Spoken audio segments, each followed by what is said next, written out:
What's going on, guys? We're going to look at the NASDAQ 100 chart. It's the same chart as the QQQ. So regardless if you guys trade futures or you trade equities, it's going to be the same chart. So let's talk about, what exactly is going on. We're looking at a 1, 2, 3, 4, 5, 6, 7, 8. Technically you can count 9, 10. We're looking at about a 2-week sell cycle, and we are officially in correction territory. So market is correcting. Are we in a bear market?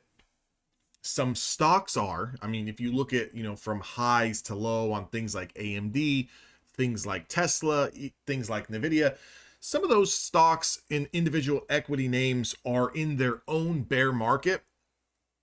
The NASDAQ 100 as a whole is not. So we are in correction territory, but we are getting awfully close to needing the market to make a decision.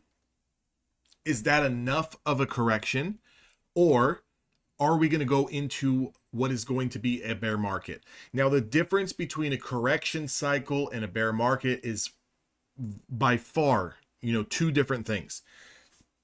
Corrections are healthy. Okay. Corrections are healthy for a bull cycle, a bull market run. And what it is it's getting prices to come down. Again, we've got a lot of things on the table with President Trump, the tariffs, potential comments about leaving NATO, what's going on with Ukrainian President Zelensky, Russia, us, tariffs on Canada, 25% in Mexico, and, all this different stuff is going on, right? So there's a lot of things in the world, in our world, that are happening that are making the market very uncertain. So the market is in a little bit of a correction. And when you go into a correction, what you would be looking for here is macro levels of support that are going to hold. And this sell cycle realistically started here on February the 21st when we lost the 50-day moving average. Okay. And you can see how drastic it's been. You've had 1, 2 green days here, but not a lot. It's not like we're closing over previous day highs. It's not like we're going on a multi-cycle, multi-day run. It's just pause, sell, pause, sell, sell. And now we've come into this 200-day moving average. And if we go all the way back here, okay, let's go all the way back here. And if you look at where we were testing the 200-day moving average here in August, going all the way back a year's time now, you're going to see that it took 1, 2, 3 days at the 200-day moving average, and it started a 2-week buy cycle. So a little bit of a dead cat bounce. From this dip on 7-11 all the way to the lows here on 8-5, this dip was about 2.5 weeks. And then we went on a 2-week run, right? A 2-week dead cat bounce. And then we came back and tested. So now we have formed a double bottom, and that sparked a 5-6 month just run higher. Okay. So with that being said, if we're in that same predicament now where we're looking at that correction, we could be looking at a dead cat bounce, and the dead cat bounce could take us, all the way back up to 21,200. It could take us all the way back up to 21,900. And what you would kind of see in this particular area is you would see a pullback that would put in a higher low, and then we would start that run that is going to continue this bull cycle. Now things will change, and things will change drastically if something like this happens, right? So let me kind of scroll over here. Things will change drastically if we kind of put in a little bit of a dead cat bounce from here, and we come back and test this 50-day moving average, and then we consolidate, and then we fail to break higher, okay? And we put in this lower high, and then we come down. And if we do that and lose this 200-day moving average, this is going to act as a strong area of resistance, and we could be going into a 6 to 12 month bear market. That's not what we want to see. For the markets as a whole, that's definitely not what you want to see. What we want to see is hopefully that this is the start of our potential dead cat bounce. So for all of you longer term investors and swing traders, you guys definitely want to be dollar cost averaging in here on your favorite names, dollar cost average here and now. Now, again, if we do this and then we lose that 200-day moving average and we start pushing down, you don't want to be buying on each new low. What you want to be doing is waiting and going to a bigger overview, like on a maybe weekly time frame, and find some support there on a weekly chart where you can add into your positions again.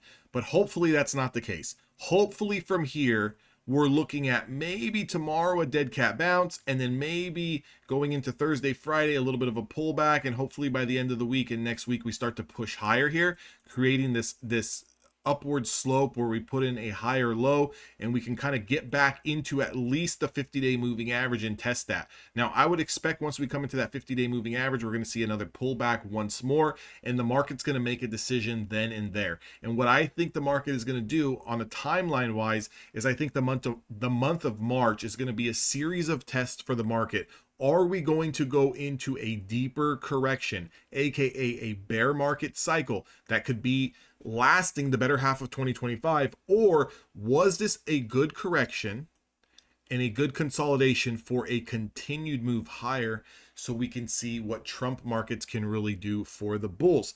Again, this would be my perfect scenario just based on looking at the charts. Again, you always have to reference history. Again, history repeats itself. It's not absolute. So when you start looking at this chart, okay, and you start looking at this chart going all the way back to 2023, we have held this 200-day moving average. Every time we've got close to the 200-day moving average, it has started a buy cycle. 200-day moving average started a buy cycle.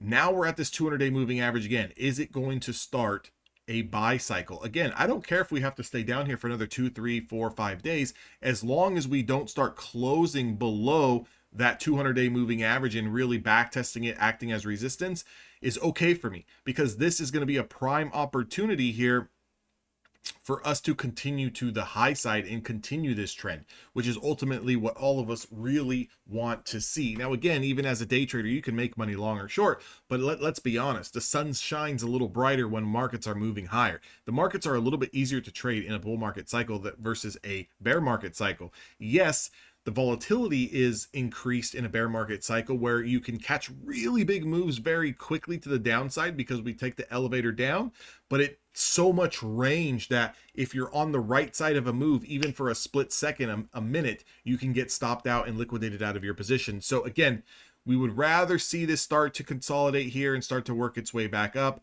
I am calling for a little bit of a dead cat bounce here, whether that dead cat bounce is 1 day, 2 days, 3 days. But again, I would like to see some type of dead cat bounce here to at least get back into test 20,700 and start testing 21,000 again. Again, it'll be that test at 21,000 that is going to tell us if we're going to put in a higher low or we're going to break down. Again, let's hope for the best case scenario, that we do not break down below the 200-day moving average and start to close below it. Because just like here, when we lost the 50-day moving average, which is very significant, you can see what happened once we started confirming the closure below the 50-day moving average. We went on a 2-week sell cycle. So if we close below this 200-day moving average and we back test it and get rejected, it could start another 2, 3, 4 week, even 2 or 3 month sell cycle. That's not what we're going to want to see, because then all of your bounces are going to be running into a very strong area of supply, which is that 200-day moving average, along with all of these other areas of supply that are going to be pinning it down as well. That's not what you want to see. That is definitely bear market territory, and bear markets generally last between 12 and 15 months. The shortest bear market being about 3 months during the COVID pandemic crash, where we crashed down about 30% on the markets in 3 months, and then we quickly revamped and we went on a nice run. 2022 is what you want to reference. A lot of people don't like to classify 2022 as a very significant bear market, but 2022 we were down over 20%, between 20 and 30% across the board for the better half of a year. So that market cycle lasted for 1 year's time. And again, if you do start to lose this 200-day moving average, you could be looking at something that takes you into the end of the year potentially, and this time next year. That's not what you really want to see, especially for your long-term portfolios, 401ks, and this, that, and the other. What you really want to hope for here is that this is just a beautiful correction here to break out to the high side. Again, we'll have to keep this on watch, but I just want to let you guys know macroly where you are. The trend is still intact to the upside, so we could just still be grinding our way higher. Okay, we could be grinding our way higher, and this could be the start of a potential multi-day, multi-week, potentially multi-month run past all-time highs. Okay, so hopefully we can see that. I'll keep all of you guys posted. Again, like, comment, subscribe if you want to trade with me each and every single day. Make sure you guys join the Discord. That link is down in the description box below, and I'll catch you guys on the next video.